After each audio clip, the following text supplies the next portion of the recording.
Hello everyone. तो आज की इस वीडियो लेक्चर के अंदर हम लोग अपना वही लास्ट क्लास के टॉपिक को ही कंटिन्यू करेंगे। लास्ट क्लास में हम लोग फोर लूप की प्रैक्टिस कर रहे थे, तो अभी इस क्लास के अंदर हम फोर लूप को ही कंटिन्यू करेंगे, क्योंकि लास्ट लेक्चर के अंदर ही हमने फोर लूप के टॉपिक को स्टार्ट किया था। तो चलिए बिना देरी किए हम लोग अपने टॉपिक को शुरू करते हैं। जैसे कि आप सब लोग जानते हैं कि सबसे पहले हमें क्या करना होता है, अपने विजुअल स्टूडियो कोड को रन करना होता है। तो हम अपनी कोड को ओपन कर लेते हैं। तो ये हमारा लास्ट क्लास का टॉपिक था जो हमने loop.py फाइल के अंदर बनाया था। तो इसी को हम लोग यहाँ पे कंटिन्यू करके चलते हैं। तो हमने यहाँ पे 4i in range, उसके बाद हमें रेंज फंक्शन के बारे में हम ऑलरेडी लास्ट क्लास में हम लोग डिस्कस कर चुके हैं। हमने देखा था कि अगर हम इसमें एक वैल्यू को पास करें तो हमारा आउटपुट क्या आएगा, दो वैल्यूज़ को पास करेंगे तो क्या आउटपुट आएगा, और तीन वैल्यूज़ को पास करेंगे तो हमारा एक अलग आउटपुट आएगा। ठीक है, चलिए अब वन बाई वन हम तीनों चीज़ों को एक बार रिपीट कर लेते हैं। सपोज मान लीजिए मैंने यहाँ पे 10 को एंटर किया, यानी कि हम सिंगल वैल्यू को यहाँ पे रन कर रहे हैं रेंज फंक्शन के अंदर, और हम उसमें i को हम प्रिंट करा देते हैं। तो इसको हम एक बार रन करके देखते हैं तो हमारा आउटपुट क्या आ रहा है। तो देखिए हमारा आउटपुट 0 से लेकर 9 तक हमारा आउटपुट सीक्वेंस में आ रहा है, यानी कि हमारे इस रेंज फंक्शन ने क्या किया, बाय डिफ़ॉल्ट स्टार्टिंग वैल्यू को 0 माना और हमारा एंडिंग वैल्यू हमारी क्या हो गई 10। और जैसे कि लास्ट लेक्चर के अंदर हम लोगों ने डिस्कस किया था कि जो भी हमारी एंडिंग वैल्यू होगी उसमें एक कम तक हमारा लूप हमेशा रन होता है। ठीक है, अब यहाँ पे दो वैल्यूज देख लेते हैं। सपोज मान लो 10 को हम स्टार्टिंग वैल्यू बना लेते हैं और हम यहाँ पे 20 को एंडिंग वैल्यू बना लेते हैं, यानी कि दो वैल्यूज डालेंगे जब हम, तो हमारा स्टार्टिंग वैल्यू फर्स्ट एलिमेंट होगा और एंडिंग वैल्यू हमारा सेकंड एलिमेंट होगा। तो अब इस प्रोग्राम को हम रन करते हैं। तो देखिए स्टार्टिंग वैल्यू क्योंकि हमारी 10 थी तो हमारी काउंटिंग 10 से प्रिंट होना शुरू हुई, और कहाँ तक जा रही है हमारी काउंटिंग, ये 19 तक जा रही है। ठीक है, अब इसी में हम एक और आर्गूमेंट यहाँ ऐड कर देते हैं। सपोज मैंने यहाँ पे 2 ऐड कर दिया। तो देखिए इस बार क्या होगा, हमारा पहला जो एलिमेंट होगा, पहली जो वैल्यू होगी वो हमारी स्टार्टिंग वैल्यू होगी, दूसरी वैल्यू हमारी एंडिंग वैल्यू कंसीडर किया जाएगा, और थर्ड वैल्यू जो होगी हमारी, इसको हम मानेंगे यहाँ पे स्टेप आर्गूमेंट। स्टेप आर्गूमेंट का मतलब देखिए क्या होता है, स्टेप आर्गूमेंट का मतलब ये होता है कि जो भी स्टेप आर्गूमेंट में हम वैल्यू असाइन करेंगे हमारे सीक्वेंस में, सीक्वेंस तो हमारा 10 से लेकर 20 तक ही जनरेट किया जाएगा, लेकिन स्टेप आर्गूमेंट का मतलब क्या है कि ये जैसे हमने यहाँ पे 2 एंटर किया तो इसका मतलब ये हर सेकंड वैल्यू, यानी कि 10 से लेकर 20 तक जो रेंज हमारी, जो लिस्ट हमारी आउटपुट में आ रही है उसमें हर सेकंड वैल्यू पे जंप करेगा। ठीक है, मैं इसको रन करके दिखाता हूँ, आपको और अच्छे से क्लियर हो जाएगा। देखो जैसे मैंने इसको रन किया तो सबसे पहली स्टार्टिंग वैल्यू क्या थी 10, तो इसने 10 को प्रिंट कर दिया। फिर क्योंकि हमने स्टेप आर्गूमेंट 2 दिया था, इसलिए इसका मतलब क्या था कि हर सेकंड वैल्यू पे जंप करेगा, यानी कि एक वैल्यू बीच में स्किप कर देगा। ठीक है, सेकंड एलिमेंट के ऊपर जाएगा। तो 10 के बाद उसने 11 को स्किप करके 12 यहाँ पे प्रिंट करा दिया, फिर 13 को स्किप करके 14, 15 को स्किप करके 16, और 17 को स्किप करके 18, और 19 को इसने स्किप कर दिया, राइट। और 20 पे ये जा नहीं सकता, क्यों, क्योंकि यहाँ पे हमने 20 एंटर किया हुआ है, तो ये एक कम तक चलेगा, 20 तक ये नहीं जाएगा। ठीक है, तो इस तरह से हम क्या कर सकते हैं, इस तरह से हम स्टेप आर्गूमेंट देके भी अपने लूप को रन करा सकते हैं, राइट। इसके अलावा हम और यहाँ पे थर्ड वैल्यू में हम क्या डाल सकते हैं, थर्ड वैल्यू में हम क्या, इसमें सपोज मान लीजिए हम यहाँ पे 20 डाल देते हैं और यहाँ पे हम 10 डाल देते हैं, और थर्ड वैल्यू में हमने -1 डाल दिया। इसका मतलब क्या होगा, इसका मतलब ये होगा कि जब हम अपने लूप को रन करेंगे इस बार, तो इस बार मेरी सीक्वेंस 20 से लेकर 10 तक रन होगी, 20 से लेकर 10 तक मेरी लिस्ट को जनरेट किया जाएगा, लेकिन वो अपोजिट प्रिंट हो जाएंगी। क्यों हो रही है अपोजिट प्रिंट, क्योंकि हमने यहाँ पे क्या किया है, हमने यहाँ पे -1 डाल दिया है। ठीक है, तो -1 डाल के क्या होता है, हमारी जो लिस्ट प्रिंट हो रही होती है उसको रिवर्स कर दिया जाता है, यानी सबसे पहले 20, फिर 19, 18, 17, इस तरह से हमारा सीक्वेंस में इसको रिवर्स ऑर्डर में प्रिंट करा दिया गया। ठीक है, तो इस तरह से हम क्या कर सकते हैं, अपने रेंज फंक्शन को कस्टमाइज कर सकते हैं अपने रिक्वायरमेंट के अकॉर्डिंग। ठीक है, जैसे हमने यहाँ पे अभी आपको करके दिखाया, अगर हम एक वैल्यू डालेंगे तो आउटपुट क्या आएगा, दो वैल्यू डालेंगे तो आउटपुट क्या आएगा, और तीन वैल्यू डालेंगे तो आउटपुट क्या आएगा। तीसरा हमारा क्या होता है, स्टेप आर्गूमेंट होता है, लेकिन थर्ड में हम अगर नेगेटिव वैल्यू डालेंगे, अगर यहाँ -1 की जगह -2 डाल देंगे तो ये क्या होगा, ये हर सेकेंड स्टेप पे काउंट करेगा। अगर हम 3 डाल देंगे तो ये हर थर्ड स्टेप पे काउंट करेगा। ठीक है, तो इस तरह से हम क्या कर सकते हैं, अपने रेंज फंक्शन को यूज़ कर सकते हैं। ठीक है, अब नेक्स्ट प्रोग्राम की तरफ हम लोग मूव करते हैं। सपोज मान लीजिए नेक्स्ट प्रोग्राम के अंदर हम लोगों को यहाँ पे लूप के अंदर काउंटिंग प्रिंट करनी है, तो उसके लिए तो नॉर्मल हम क्या कर सकते हैं, वैल्यूज डाल सकते हैं। अब अगर मुझे जो काउंटिंग प्रिंट करनी है वो यूज़र की रिक्वायरमेंट के अकॉर्डिंग करनी है, ठीक है, जो कि लास्ट लेक्चर में मैंने आपको प्रोग्राम प्रैक्टिस करने के लिए बोला था। आई होप आप सब लोगों ने कर दिया होगा। तो उसी को हम यहाँ पे बना के देख लेते हैं। हम यहाँ क्या करेंगे, यूज़र से 2 वैल्यूज़ एक्सेप्ट करेंगे। हमने यहाँ पे a equals to int input enter starting value, ठीक है, हमने यहाँ पे स्टार्टिंग वैल्यू मांग ली।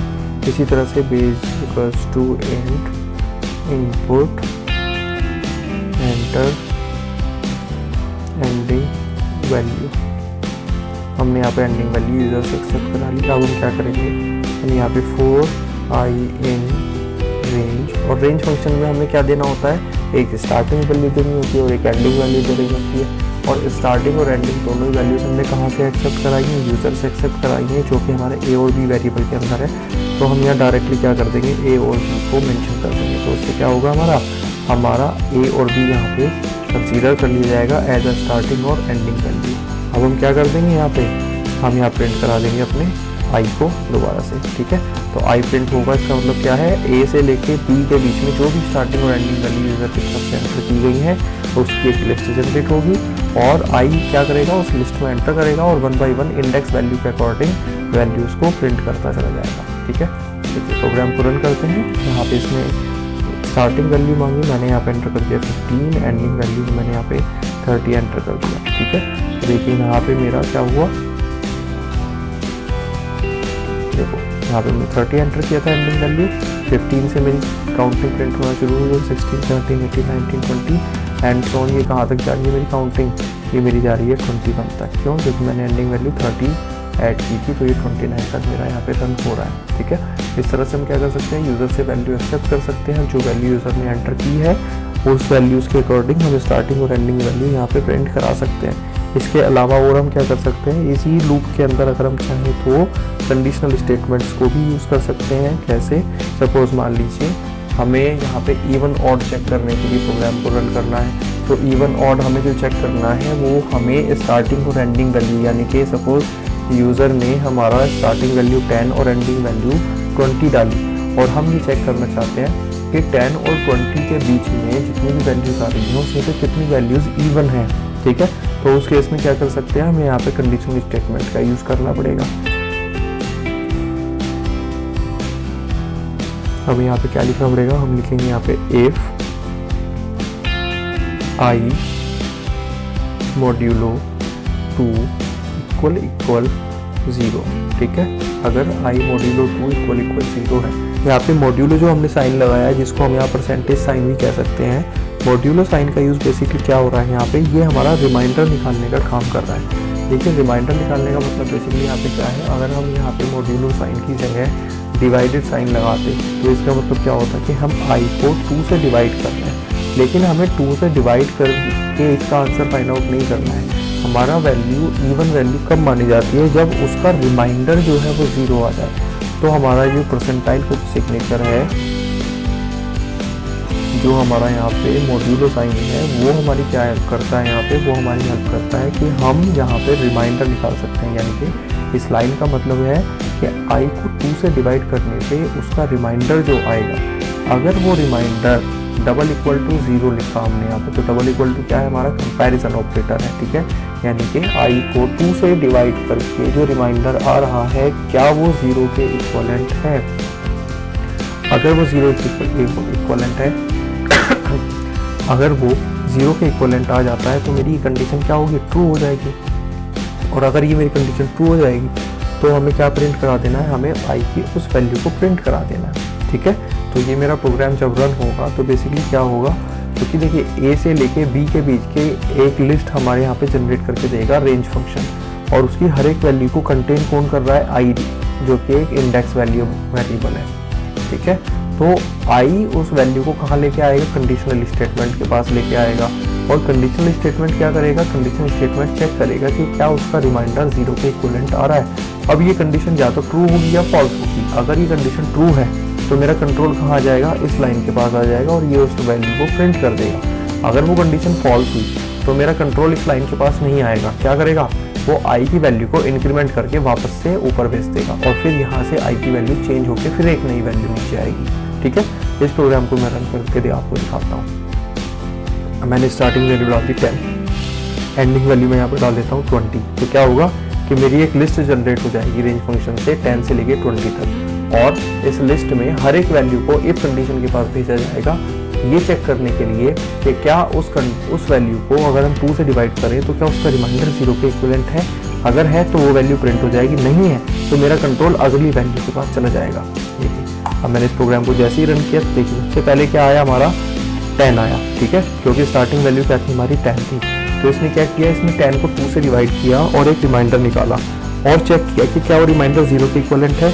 कंडीशन ट्रू हो गई, तो कंडीशन ट्रू होते ही इसने क्या किया, i की वैल्यू को यानी कि 10 को प्रिंट कर दिया। ठीक है, उसके बाद उसने 11 को निकाला और फिर 11 को यहाँ पे हमने कंडीशनल स्टेटमेंट में भेजा और ये चेक किया कि i को 2 से डिवाइड करके क्या उसका रिमाइंडर 0 आता है। नहीं, बिल्कुल नहीं आता, उसका रिमाइंडर तो 1 आता है। तो उसने क्या किया, अब उस 11 को प्रिंट नहीं किया, उस वैल्यू को इंक्रीज करके उसको इंक्रीमेंट करके वापस से ऊपर भेज दिया और ऊपर से वो वैल्यू चेंज हो गई, यानी कि 11 तो हमारा स्किप हो गया। अब हमारा 12 जो है वो आया कंडीशनल स्टेटमेंट के पास कि क्या 12 को 2 से डिवाइड करके उसका रिमाइंडर हमारा 0 आता है, कंडीशन ट्रू। तो ट्रू होते क्या किया इसने, 12 को यहाँ पे प्रिंट कर दिया। 12 को प्रिंट करने के बाद फिर i की वैल्यू को इंक्रीज करके ऊपर भेजा। अब इस बार i के अंदर क्या है, हमारा 13 है। तो इसने 13 को फिर से कंडीशन स्टेटमेंट के पास भेजा, क्या 13 हमारा 2 से डिवाइड होकर उसका रिमाइंडर 0 आता है, कंडीशन फॉल्स हो गई। तो इसने इस बार प्रिंट को कमांड नहीं भेजी, इसने क्या किया, 13 को स्किप करके फिर 14 को लेके आया एंड सो ऑन। ये इसको कहाँ तक लेके जाएगा, 19 तक लेके जाएगा। क्यों, क्योंकि हमने एंडिंग वैल्यू क्या डाली है, यहाँ पे 20 डाली है। ठीक है, तो इस तरह से हमारा ये लूप यहाँ पे रन हो रहा है। जिस तरह से हमने इवन नंबर्स प्रिंट कराए हैं, सेम इसी तरह से हम ऑड नंबर्स भी प्रिंट करा सकते हैं। कैसे, सिर्फ एक छोटा सा चेंज हमें इस प्रोग्राम के अंदर करना पड़ेगा। ये जो 0 लिखा है उस 0 की जगह पे हम क्या लिख देंगे, यहाँ पे 1 लिख देंगे, यानी कि इस बार हमारी ऑटोमेटिकली ऑड प्रिंट हो जाएंगे।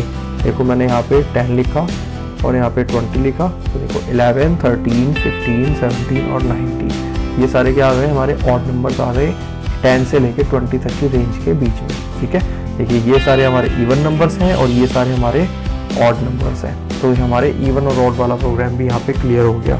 ठीक है, तो इस तरह से आप लोग प्रोग्रामिंग कर सकते हैं, इस तरह से आप लोग प्रोग्राम बना के देख सकते हैं। इसके अलावा फॉर लूप के अंदर बहुत सारे प्रोग्राम्स हैं जिनको आप प्रैक्टिकली करके देख सकते हैं। तो आज के लेक्चर के अंदर मैं आपको जो होमवर्क दे रहा हूँ उसमें आपको क्या ट्राई करना है, आप मुझे 2 का टेबल प्रिंट करके दिखाएंगे। ठीक है, जैसे छोटी क्लासेस के अंदर हम लोगों ने 2 के टेबल को प्रैक्टिस किया था, 2 1 2, 2 2 4। ठीक है, सेम बिल्कुल इसी प्रोसीजर के अंदर आप लोग 2 का टेबल मुझे प्रिंट करके दिखाएंगे with the help of for loop. ठीक है, तो आज का ये आपका होमवर्क रहेगा।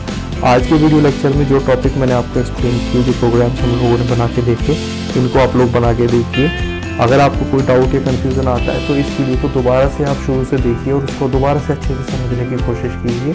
आपको आई होप वो बहुत अच्छे से क्लियर हो जाएगा।